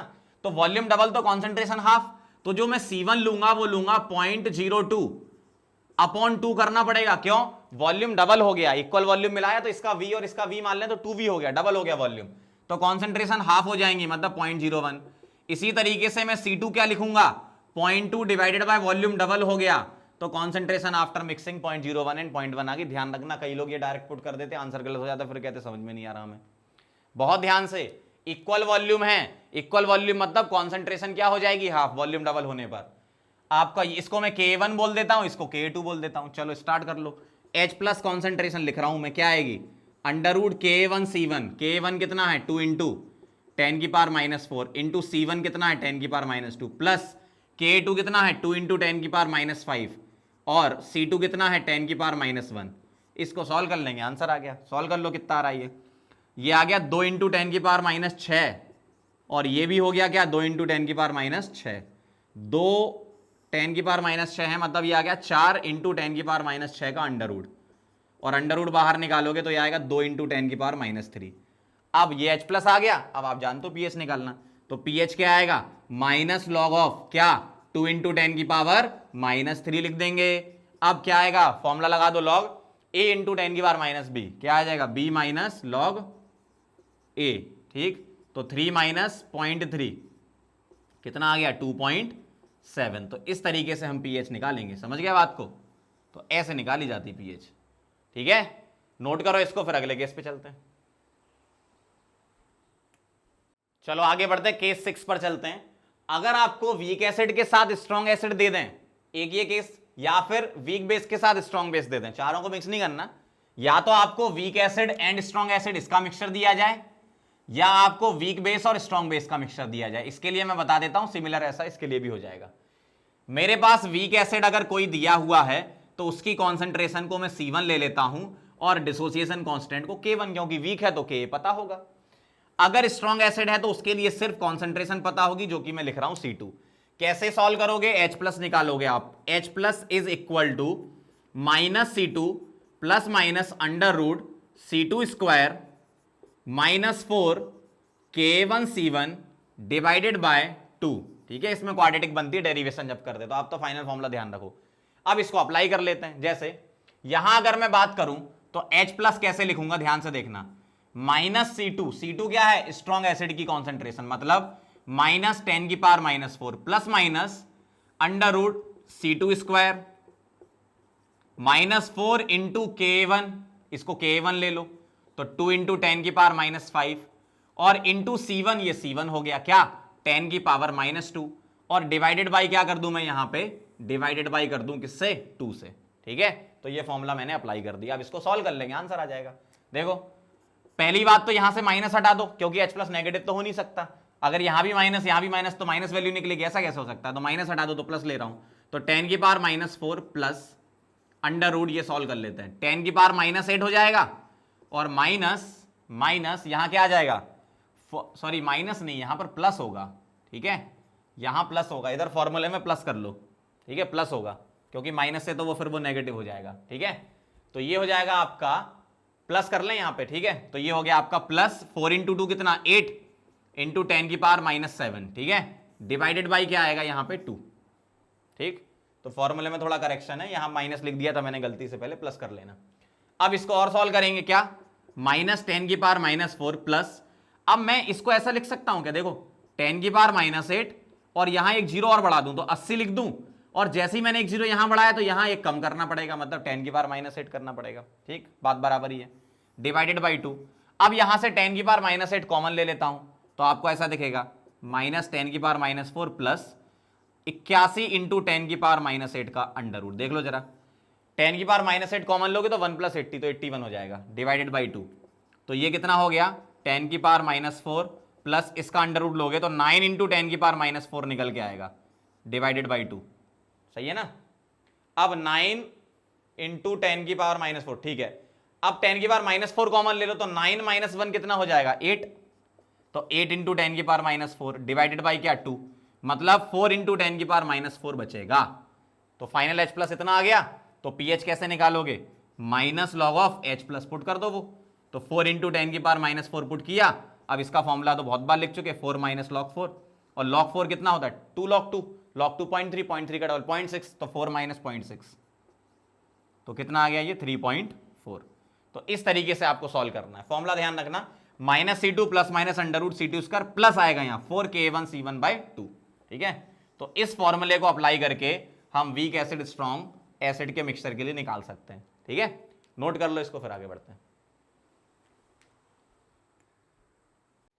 चलो तो अब हम आगे बढ़ते हैं और एम्फीप्रोटिक स्पीसी के लिए हम निकालेंगे पीएच। एम्फीप्रोटिक आप जानते हो, ऐसी स्पीसी जो H+ ले और H+ दे, ठीक है। जैसे अगर मैं आपके सामने बात करूं, सपोज मेरे पास लिखा है HCO3-, तो अगर मैं इसको H+ दे दूंगा, ठीक है, अगर मैं इसको H+ दे दूंगा तो क्या बनाएगा ये बनाएगा H2CO3, और अगर मैं इससे H+ ले लूंगा, यहां ऐड कर रहा हूं यहां निकाल रहा हूं, तो क्या बनाएगा ये CO3⁻, मतलब अगर मैं देखूं तो मेरे पास दो इक्विलिब्रियम चलेंगे, HCO3- H+ से रिएक्शन करके ये बनाएगा, और HCO3- से H निकाल लोगे तो ये बनाएगा, ठीक है। इसका मतलब दो डिसोसिएशन कांस्टेंट इन्वॉल्व होंगे, Ka1 और Ka2।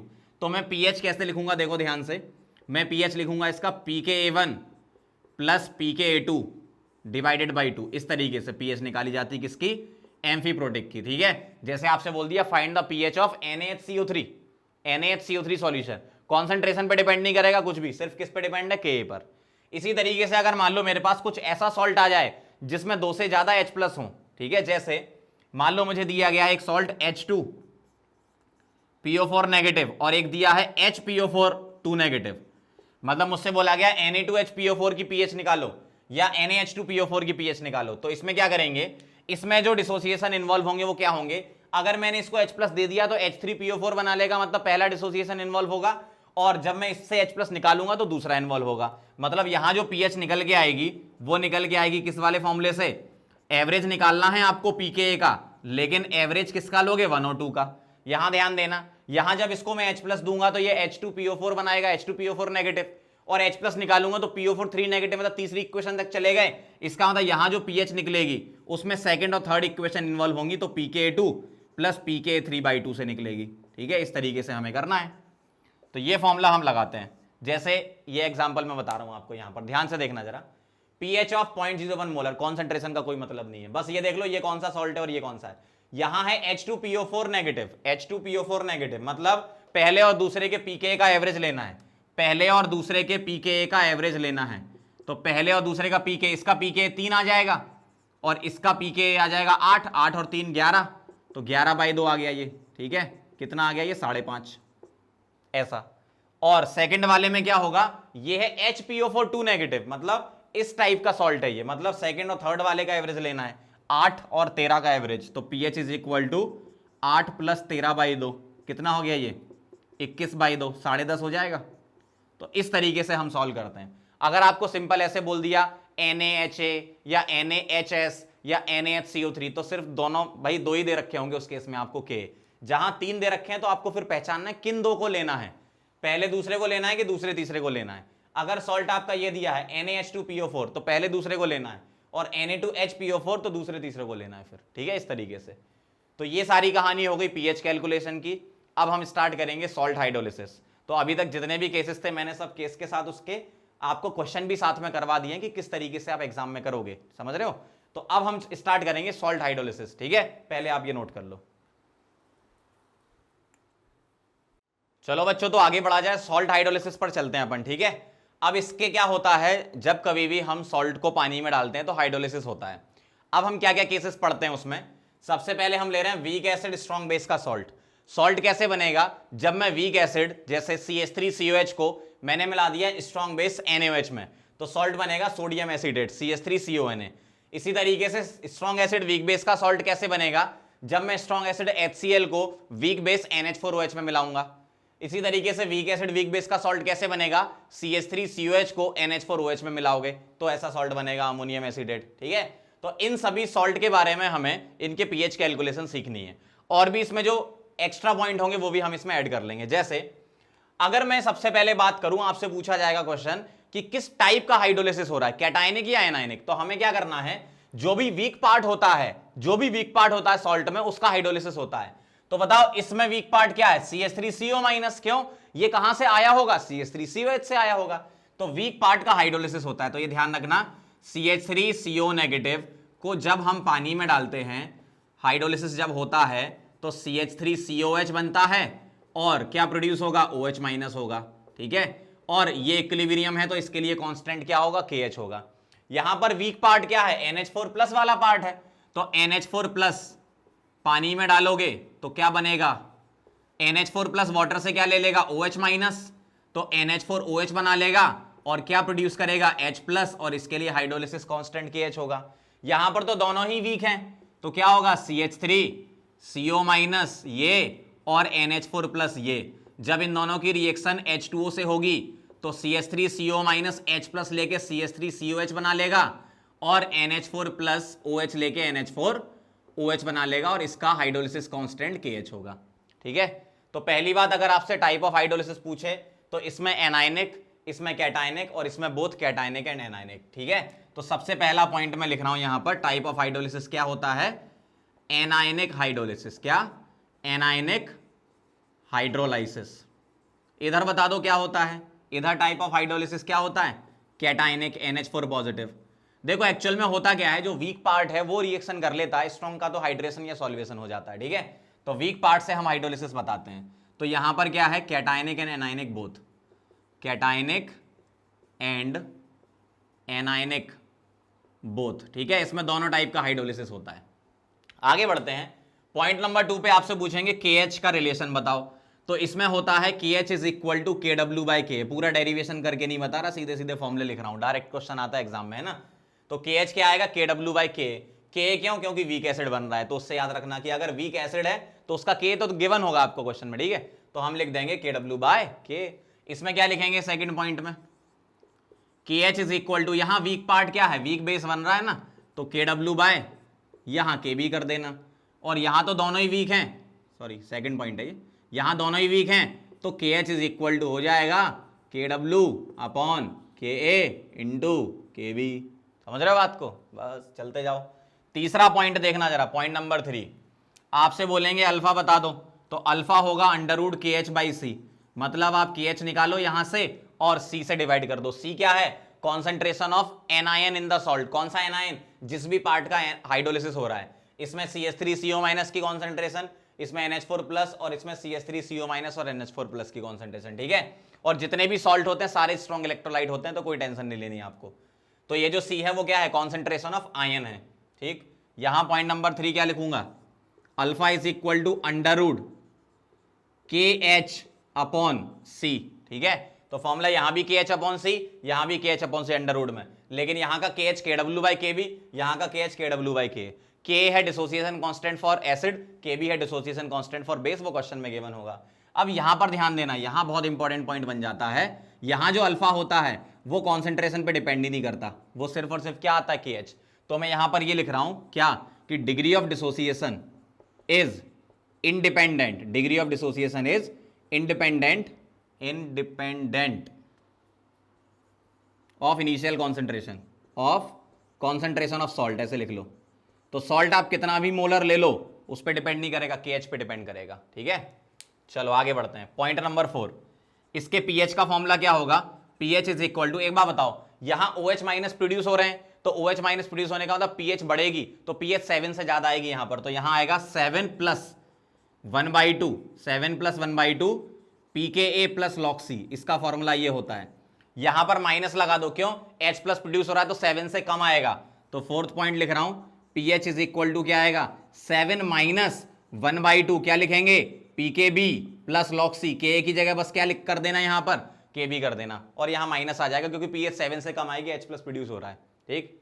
आगे देखो, यहां इसका फोर्थ नंबर पे इसका आएगा pH is equal to 7 + 1/2 pKa - pKb, इस तरीके से, ठीक। यहां पर हम क्या लिखेंगे? सॉल्यूशन का नेचर देखो, pH मतलब 7 में कुछ ऐड हो रहा है और ये तो वैसे भी प्लस निकल के आता है, तो pH > 7 आएगा, मतलब नेचर ऑफ सॉल्यूशन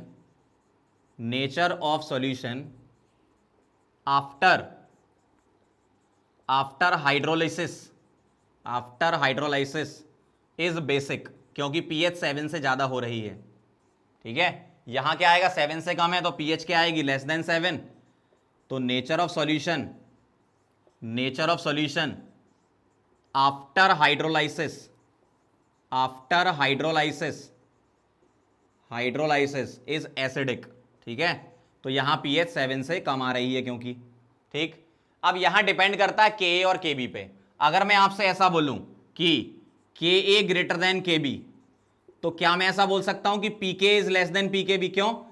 P जब आ जाता है, P जब आ जाता है तो माइनस लॉग हो जाता है, ठीक है। तो माइनस में वैल्यू बड़ी हो जाए इसका मतलब वो छोटी हो गई एक तरीके से। तो K बड़ा Kb से, तो Pk < Pkb, Pk छोटा Pkb बड़ा, तो ये माइनस निकल के आएगा, तो 7 में से कुछ कम होगा, तो pH क्या आएगा? <7। तो नेचर ऑफ सॉल्यूशन क्या होगा? एसिडिक।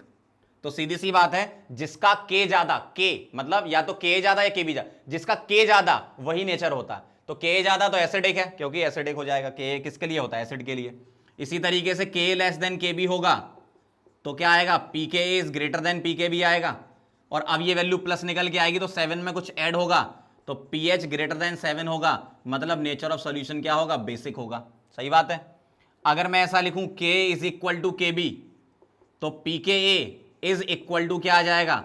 Pkb, मतलब pH क्या आ जाएगी फिर उस केस में? 7, और सॉल्यूशन कैसा हो जाएगा? न्यूट्रल। ऐसा होता है। तो ये सारे फॉर्मूले हैं, बहुत अच्छे से इनको एक बार देख लो। सारे के सारे पॉइंट मैंने यहां पर बोल दिए हैं। जिस टाइप का क्वेश्चन आएगा वो आप टाइप ऑफ सॉल्ट पहचान लो और फॉर्मूला उसके सेट, वो ही सेट है, एक ये सेट है फॉर्मूले का, एक ये सेट है, एक ये सेट है, और सिमिलर फॉर्मूले हैं तो जल्दी याद भी हो जाते हैं आपको। अब मैंने यहां पर स्ट्रॉन्ग एसिड स्ट्रॉन्ग बेस नहीं लिखा क्योंकि उसका हाइड्रोलिसिस नहीं होता है, तो यहां मैं स्टार लगा के पॉइंट लिख देता हूं मैं, strong acid plus strong base का सॉल्ट डज नॉट हाइड्रोलाइज। किसका? स्ट्रॉन्ग एसिड स्ट्रॉन्ग बेस का। तो अगर आपसे pH पूछे तो आप बोल देना 7, ठीक है। इस तरीके से समझ गए बात को। अब इसको क्वेश्चन में कैसे अप्लाई करना है, फटाफट से फॉर्मूले लिखो, फिर मैं क्वेश्चन बताता हूं आपको। चलो आगे बढ़ते हैं। अब सॉल्ट हाइड्रोलिसिस के क्वेश्चन देख लो किस टाइप से एग्जाम में आते हैं। बहुत सारे ये पुराने प्रीवियस ईयर के क्वेश्चन ले लिए मैंने, ठीक है। ध्यान से देखना जरा, क्या लिखा है यहां पर? Which salt will have highest pH, मतलब pH सबसे ज्यादा किसकी है। तो पहले सॉल्ट का नेचर बता दो। ये क्या है? KCl क्या है? KOH और HCl से बना, तो स्ट्रॉन्ग एसिड स्ट्रॉन्ग बेस, ठीक है। Na2CO3 कैसे बना होगा, NaOH और H2CO3 से, मतलब वीक एसिड और स्ट्रॉन्ग बेस। CuSO4 कैसे बना होगा, CuOH होल ट्वाइस और H2SO4 से, इसका मतलब CuOH होल ट्वाइस क्या है, डी ब्लॉक का अगर हाइड्रोक्साइड है तो वीक बेस होता है, और H2SO4 स्ट्रॉन्ग एसिड, तो स्ट्रॉन्ग एसिड और वीक बेस से बना है, ठीक है।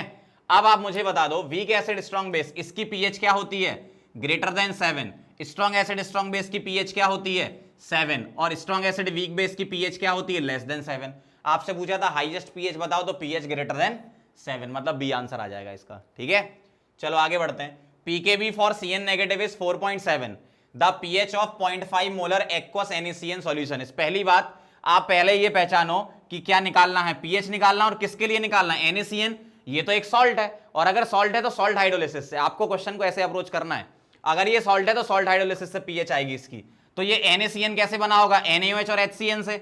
HCN वीक एसिड होता है और NaOH क्या होता है, स्ट्रॉन्ग बेस, मतलब वीक एसिड स्ट्रॉन्ग बेस का सॉल्ट है। तो इसका फॉर्मूला लगेगा क्या, pH is equal to 7 + 1/2 pKa plus log C, ठीक है। ये फॉर्मूला लगाएंगे हम। अब मुझे pK तो दिया नहीं है, लेकिन मुझे यहाँ pK भी दिया है। तो जब कभी भी कॉन्जुगेट एसिड बेस पेयर लगाना हो तो pKa प्लस pKb होता है 14, क्योंकि HCN का कॉन्जुगेट बेस CN नेगेटिव है। तो अगर आपको pK निकालना है तो 14 में से pKb को माइनस कर दो, तो यहां से pKa आपका आ जाएगा 14 - 4.7, माइनस करो कितना आएगा, ये 9.3 आ जाएगा आपका, ठीक है। यहां पुट कर रहा हूं मैं, तो 7 + 1/2 pKa कितना है 9.3 प्लस log C कितना है आपका 0.5, मतलब 1/2, और log 1/2 को माइनस log 2 लिख दूं, और log 2 होता है 0.3, तो 9.3 में से माइनस 0.3 करना पड़ेगा यहां पर। तो ये आ जाएगा 9.3 - 0.3, मतलब ये आपका कितना 9 बचेगा, और 7 + 9/2 कितना है 4.5, और 7 4 11 11.5 11.5 आ जाएगा आपका पीएच, ठीक है। तो जब कभी भी सॉल्ट दिया हो तो सॉल्ट हाइड्रोलिसिस का फॉर्मूला लगाना है। अलग अलग सॉल्ट के अलग अलग फॉर्मूले होते हैं पीएच के, तो वो आपको याद होना चाहिए, ठीक है। अब देखो अगला question, Kb for NH4OH is this, find KH of NH4Cl। एक बार बताओ, NH4Cl तो सॉल्ट है ना, और सॉल्ट किसका है, ये NH4OH और HCl से बना होगा, मतलब स्ट्रॉन्ग एसिड और वीक बेस का सॉल्ट है। और स्ट्रॉन्ग एसिड वीक बेस का सॉल्ट है, तो वीक क्या है, बेस वीक है ना, इसका मतलब KH का फॉर्मूला क्या लगेगा, KW डिवाइडेड बाय KB। जो वीक होता है उसको नीचे डिवाइड करते हैं। KW है 10 की पावर -14, और KB कितना है आपका 2 × 10 की पावर क्या है -5, ठीक है। अब इसको सॉल्व कर लो, 1/2 को कितना लिख दूं 0.5 लिख दूं, और 10 की पावर ये कितना बचेगा -9, मतलब 5 × 10 की पावर -10 हो जाएगा ये, ठीक है। आप सॉल्व कर लेना अपने हिसाब से। अगला क्वेश्चन कह रहे हैं इनकरेक्ट मैच कौन सी इनमें से। अब मुझे बताओ, ये सॉल्ट पहचानने आने चाहिए आपको, तभी आप ये क्वेश्चन कर पाओगे। FeCl3 कैसे बना होगा, FeOH whole thrice, D block का मेटल हाइड्रोक्साइड वीक बेस है, तो वीक बेस और HCl स्ट्रॉन्ग एसिड, तो ये सॉल्ट किसका है, strong acid plus weak base का। और स्ट्रॉन्ग एसिड वीक बेस के सॉल्ट की जो पीएच है वो क्या होती है, लेस देन 7। तो इसके लिए जो पीएच है वो क्या होती है, लेस देन 7, मतलब सॉल्यूशन क्या होना चाहिए, एसिडिक। ऑप्शन में क्या दिया, बेसिक, तो ये आंसर हो गया। एक से ज्यादा करेक्ट हो सकते हैं, एक बार देख लेते हैं ना। NH4Cl को पकड़ो, NH4Cl क्या है, स्ट्रॉन्ग एसिड वीक बेस का सॉल्ट है, मतलब इसका पीएच क्या है, यही सेम एसिडिक होगा, तो मतलब ये सही है, ठीक है, एसिडिक सही है। CH3CONH4 क्या है, ये क्या है, ये सॉल्ट है किसका, वीक एसिड वीक बेस का। अब आपको इसके लिए Ka और Kb दिए जाएंगे तभी तो पहचान पाओगे, लेकिन आप कुछ याद कर लो, क्या CH3COH का जो Ka होता है वही NH4OH का Kb होता है, इसलिए वो कभी देंगे भी नहीं आपको। तो ध्यान रखना 2 × 10 की पावर -5 आप लेते हो, तो इन दोनों का Ka Kb बराबर है, ठीक है। इसका क्या है, Ka = Kb है, तो पीएच क्या हो जाएगा इसका 7, मतलब सॉल्यूशन क्या होगा इसका, न्यूट्रल। ये ध्यान रखना आप, ठीक है। तो ये भी गलत दिया हुआ है, तो इनकरेक्ट में ये भी एक आंसर है। Na2CO3 क्या है, एक सॉल्ट है, किसका सॉल्ट है, H2CO3 और NH4OH का, मतलब वीक एसिड और स्ट्रॉन्ग बेस का, और इसकी पीएच क्या होती है, ग्रेटर देन 7, मतलब बेसिक। इसका मतलब ये करेक्ट है। आपको इनकरेक्ट चाहिए था तो A एंड C आएगा इसका, समझ गए बात को। तो सॉल्ट हाइड्रोलिसिस के जितने भी टाइप के वेरिएशन वाले क्वेश्चन है वो सारे मैंने करवा दिए हैं। फॉर्मूले अच्छे से याद कर लेना, फिर अपन आगे स्टार्ट करेंगे बफर सॉल्यूशन, इसको नोट कर लो पहले।